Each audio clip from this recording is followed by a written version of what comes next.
அடுத்து 12வது ஸ்லோகம். காங்க்ஷந்தக கர்மணாம் சித்திம் யஜந்த இக தேவதः க்ஷிப்ரம் ஹி மானுஷலோகே சித்திர்பவதி கர்மஜா. கர்ம வினையின் பயனில் விருப்பமுள்ளோர் தேவதைகளை தொழுகின்றனர். ஏனெனில் இவ்வுலகில் வினைப்பயன் விரைவில் கிட்டுகிறது. விளக்கம். மனுஷனுக்கு புதிய கர்மம், புது புது செயல்கள் செய்ய உரிமை இருக்கு. செயலால பலனும் விளையுது. இது வெளிப்படை. பலன்கள் யாவுமே கர்மத்தால தான் உருவாகுது. அஹ் ஆஹ் இந்த எண்ணம் மனசுல எல்லாருக்கும் பதிஞ்சும் இருக்கிறதுனால பகவான் கிடைக்கிறதுக்கும் சில கர்மங்கள் உள்ளதாக மனுஷன் நினைக்கிறது உண்டு. பகவான் கர்மஜன்யம், அதாவது கர்மத்தால் அடையப்படுறவர் அல்ல. பகவானை அடையணுங்கிற ஆவல், அந்த ஆவலால லோக சுகபோக நாட்டமின்மை இதுகெல்லாம் உண்டாச்சுன்னா பகவான் கிடைப்பார். சத்சங்கம் போகணும், குரு தொடர்பு வேணும். உலகத்துல கூட சங்கம் வைக்கிறதுனால தான் வாழ்க்கையில எதையும் சாதிக்க முடியுது. ஆன்மீக வாழ்க்கையில சத்சங்கம் உதவுது, உயர்த்துது. தேவதைகளை ஆசையோட வழிபடுவது மனிதனுடைய மந்த புத்தியை குறிக்கும். கிருஷ்ணர் அன்பாளர், வியாபாரி கிடையாது. வியாபாரி பணத்துக்காக பொருளை தரலாம். பகவான்கிட்ட உள்ள பரிவர்த்தனை எல்லாமே அன்பால நடக்கக்கூடியது. இந்த உலகு கர்ம பூமி. சொர்க்கமும் நரகமும் கர்மத்துடைய பலனை அனுபவிக்கக்கூடிய பூமி. போகம் வேண்டி தேவதைகளை பல பேர் தொழுறாங்க. பலனும் உடனே கிடைக்குது. பிரம்மசூத்திரத்துல இருக்கு, பலனை வழங்குபவர் பகவான் தான் அப்படின்னு இருக்கு. 3:2:39. அந்நிய தேவதைகளை சரணடைவதால கிடைக்கிற பலன் கூட பகவானால தரப்படுறது தான். ஆனா பூரண அறிவின்றி அந்த பலன் நுகரப்படுகிறது, அந்த பலன். மேலும் அந்த பலன்ல பக்க விளைவுகள் கூட இருக்கலாம். அது நமக்கு தெரியாது. எப்படி ஒரு குழந்தை இருக்கு, அந்த குழந்தைக்கு ஜலதோஷம் இருக்கு, அப்போ ஐஸ்கிரீம் சாப்பிடக்கூடாது. ஆனா அது ஐஸ்கிரீம் வண்டி வர சத்தத்தை பார்த்து கதவை திறந்து வெளியே வரும்போது எதிர்த்த வீட்டம்மா தன்னுடைய குழந்தைக்கு ஐஸ்கிரீம் வாங்கும்போது அது இந்த குழந்தையும் பார்த்துக்கிட்டே இருக்கும்போது அந்த அம்மா உனக்கு வேணுமாடா அப்படின்னு கேட்டு ஒன்று வாங்கி கொடுத்துட்டான்னா இது அங்கேயே வச்சு அதை சாப்பிட்றோம். ஆனால் வீட்டுக்கு வந்த பிறகு நோய் இன்னும் முத்திரும். அப்போ தாய் நம்ம சரியாதானே கவனிச்சோம், என்னாச்சு அப்படின்னு பார்க்குறா. தாய்க்கு தான் தெரியும் எதை கொடுக்கணும் கொடுக்கக்கூடாதுன்னு சொல்லி. அவளுக்கு தான் அந்த சம்பந்த உறவு இருக்கு. அது மாற்றாந்தாய், அவளுக்கு அது தெரியாது. இதே போல பகவான் கிருஷ்ணரோட தான் ஜீவனுக்கு ஆத்ம சம்பந்தம். அவருக்கு தான் எதை கொடுக்கணும் கொடுக்கக்கூடாதுன்னு தெரியும். தேவதைகளுக்கு ஆத்ம சம்பந்தம், நமக்கும் தேவதைகளும் ஆத்ம சம்பந்தம் கிடையாது. மனைவி கணவன்கிட்ட இருந்து தான் புடவையை வாங்கி உடுத்தணும், அதுதான் சம்பந்தம். அடுத்தவர்கிட்ட இருந்து இருக்கக்கூடாது. அதை பகவானுங்க ஜாடையா சொல்றார். செயல்கள் சம்பந்தமான ஞானத்தை பற்றி சொல்லக்கூடிய அத்தியாயம். பதம் 13 அடுத்து 14 ரெண்டும் பார்க்கலாம்.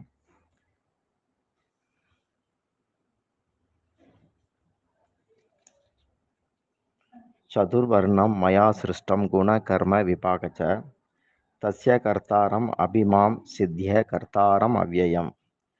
4 வர்ணங்கள் குணம் அதன்படியான செயலை தழுவி என்னால் படைக்கப்பட்டது. படைத்தவன் நான் என்றாலும் அழிவற்ற நான் எந்த செயலுக்கும் கர்த்தா அல்ல என்பதை அறிந்து கொள்வாயாக. விளக்கம். ஆதியிலிருந்தே 4 வர்ணங்கள் உண்டு. இது குணம் கர்மம், இதுக்கு ஏற்ப பகவான் படைச்சிருக்கிறார். வேதியர், வேந்தர், வணிகர், வேளாளர் அப்படின்னு சொல்லலாம். 4 வர்ணம் அப்படிங்கிறது எல்லா ஜீவராசிகளுக்கும் பொருந்தும். பகவான் இதுகளுக்கு அப்பாற்பட்டவர். லோக செயல்பாடுகளுக்காக, லோக சுழற்சிக்காக இந்த 4 பிரிவுகளை பகவான் வச்சிருக்கிறார். எப்படி ஒரு குடும்பம் அப்படின்னா 4 விதமான தொழிலும் அங்கே இருக்கிற மாதிரி உடம்புல பல அங்கங்கள் இருக்கு, எல்லாமே தேவையானது, மதிக்கத்தக்கது. அதே போல 4 இந்த வர்ணங்களும் மதிக்கத்தக்கது. இதுல உயர்வு தாழ்வு கிடையாது. இந்த 4 பிரிவுகளை மனுஷன் மட்டும்தான் புரிஞ்சிக்க முடியும். கொஞ்சம் புத்தி கம்மியா இருக்கிறவங்க இதை வச்சு தந்திரமா அரசியல் பண்றது உண்டு. தலைவர்கள்னு பொதுவா தங்களை சுத்தி ஒரு கூட்டத்தை வச்சுக்கிட்டு சுகபோக பழப்பு நடத்துறவன் இப்படி பேசுறது உண்டு. ஆனா சாஸ்திரங்களை முடிவெட்டும் போது கூட, தலைக்கு முடிவெட்டும் போது அந்த முடிவெற்றவர்கிட்ட பிரார்த்திக்கிற மாதிரி ஒரு ஸ்லோகம் சொல்லப்பட்டிருக்கு. அப்படியே எல்லாருக்கும் சம மரியாதை தான் இருக்கு. அ ஒரு இப்ப பறவைகள்ல கிளி சாந்தமானது, புறா கொஞ்சம் ரஜோகுணம் கலந்தது, பருந்து, கருடன் தனி ரஜோகுணம், கழுகு கழுகு மாதிரியான பறவைகள்லாம் ரஜோவும், தமோகுணமும் கலந்தது, காகம் தனி தமோகுணம். பிராணிகள்ல பசு சாந்தமானது, புலி, சிங்கம் ரஜோகுணம், கரடி, பன்றி தனி தமோகுணம். இப்போ கிளி சாப்பிடுற போது, பசு சாப்பிடுற போது பார்க்க ஆசையா இருக்கு. அவைகள்லாம் சாந்த குண பிராணிகள். அ தமோகுண பிராணிகள் சாப்பிடுறத பார்க்க அருவருப்பா இருக்கும். ரஜோகுண பிராணிகள் சாப்பிடுறத பார்த்தா பயமா இருக்கும். குணம் வந்து ஒருத்தருக்கு 10 விஷயங்களால நிர்ணயமாகிறதாக பாகவதத்துல பகவான் கிருஷ்ணர் சொல்றார். குடிக்கிற தண்ணீர், படிக்கிற புத்தகம், ஜன்மம், சகவாசம், நினைவுகள், பழக்கவழக்கங்கள், தேசம், காலம், கர்மம், அடுத்து உச்சரிக்கிற மந்திரங்கள். இதெல்லாம் சேர்ந்து குணத்த நிர்ணயம் பண்ணுது. சத்துவகுணம் நிறைந்தவன் பிராமணன். ரஜோகுணத்துல கொஞ்சம் சத்துவகுணம் கலந்தவன் சத்திரியன். ரஜோகுணமும் தமோகுணமும் கலந்தவன் வைசியன். தனி தமோகுணம் சூத்திரர். இப்படி இருக்கு. சத்துவகுணம் வந்து வெண்மை நிறம், ரஜோகுணம் செந்நிறம், தமோகுணம் கருப்பு நிறம்.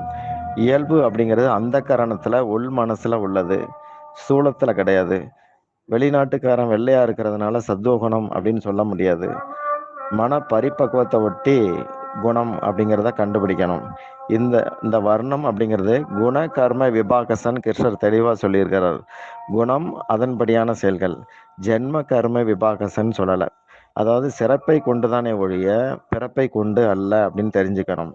வர்ணத்துல ஒருத்தர் ஆன்ம சாதனையால மேல்முகமாக போக முடியும். ஆனா இதனால இறைநாட்டம் கூடும். இது கீழே போக போக ஒருத்தனுக்கு வந்து கர்ம பலன்,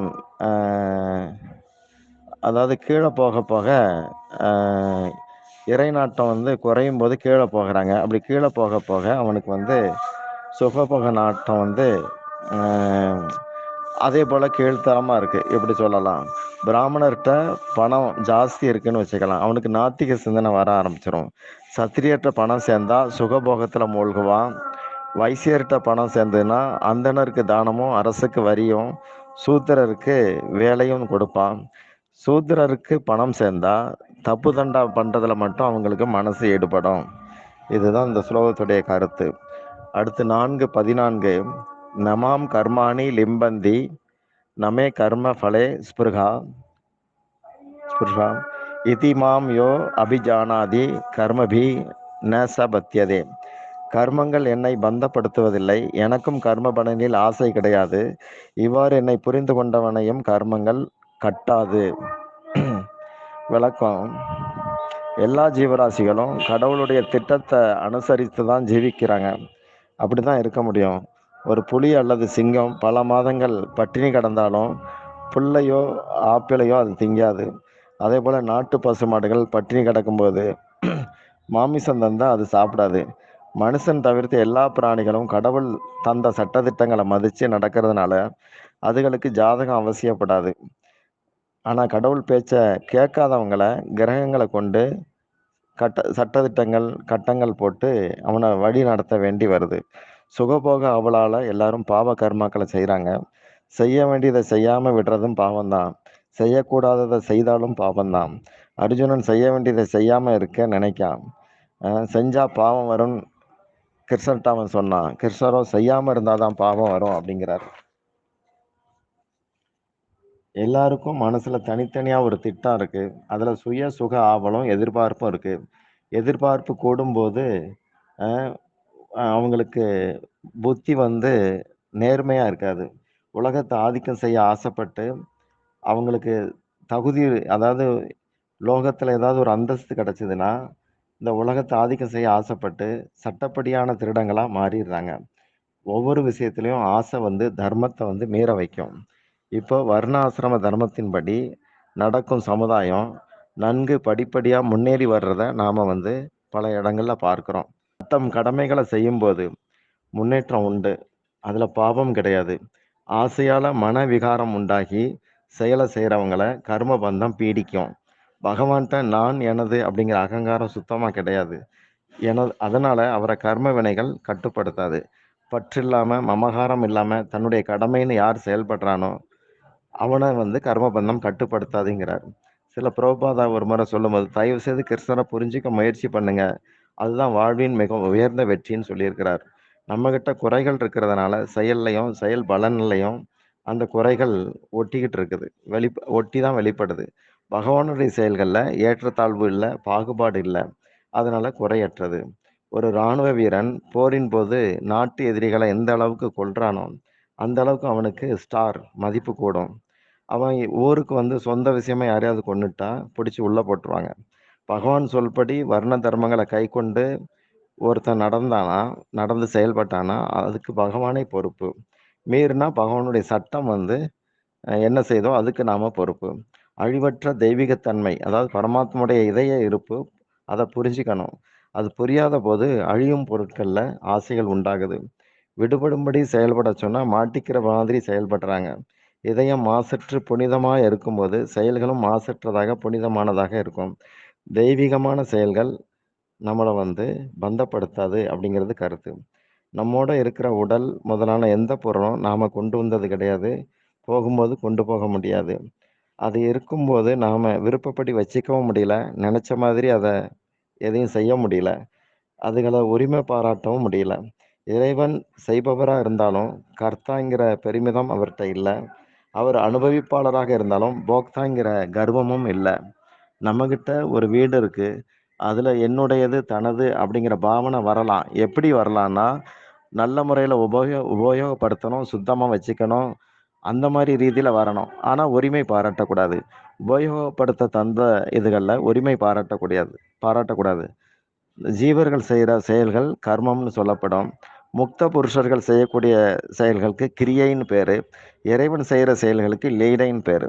கர்மம், கிரியை, லீலை இப்படி 3ஆ இருக்கு. சுபாவத்தின்படி செய்யும்போது மனம் வந்து லயிக்கும். மனம் லயிக்காதத செய்யக்கூடாது. ஆசையும் மனச லயிக்க விடாது. வடநாட்டுக்காரங்க, குஜராத்திகள்லாம் தங்களுடைய சொந்த இயல்புப்படி கடமைகள செய்வாங்க. அத மீற மாட்டாங்க. ம் கீதை 3:33ல சத்துர்ஷம் சேஷ்டதே அப்படின்னு வரும். நல்ல முறையில செயல்படுறத குறிக்கும். இதனால அவங்களுக்கு வந்து அந்த சேட் அப்படிங்கிற வார்த்தை வந்தது. அ சேட்டு, ஏட்டு அப்படிங்கிறதெல்லாம் மறுமொழி சொற்கள். வேற பாஷையில உள்ளது. அ க போலீஸ்ல சாதாரண காவலர்கள் இருக்காங்க. அவங்களுக்கு தலைமையா இருக்கிறவங்களுக்கு ஏட்டுன்னு பேரு. அது ஹெட்டு ஹெட்டு தலைமை காவலர் ஹெட்டுங்கிறது ஹெட்டையாங்கிறது ஏட்டையான்னு ஆயிருச்சு. இது மாரி தான் சேட்டுங்கிற வார்த்தையும். அப்போ செய்யத்தக்க கடமைகள பற்றி பாகவதத்துல ஒரு மேற்கோள் பகவானால் தரப்பட்டிருக்கு. ஒருத்தனுக்கு வைராக்கியம் பிறக்காத வரைக்கும், என்னுடைய கதைகள்ல சிரத்த உண்டாகாத வரைக்கும், அவன் வந்து லோக காரியங்கள கடமையாக செய்து தான் ஆகணும் அப்படிங்கிறார். இப்படியாக இந்த ஸ்லோகம் இருக்கு. ஹரே கிருஷ்ணா.